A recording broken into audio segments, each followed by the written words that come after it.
अब आपको 3 शहरों की तस्वीरें दिखाते हैं जहां गुज़िश्ता दिनों मॉब लिंचिंग की वारदात अंजाम दी गई। तो ये 3 तस्वीरें इस वक्त आप देख सकते हैं।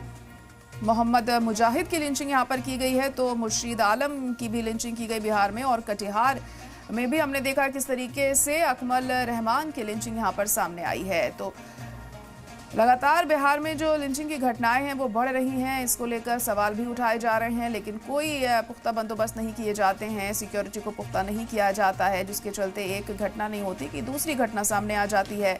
और 3 तस्वीरें इस वक्त आप देख सकते हैं किस तरह से सहरसा, मधुबनी और कटिहार में ये घटनाएं सामने आई हैं,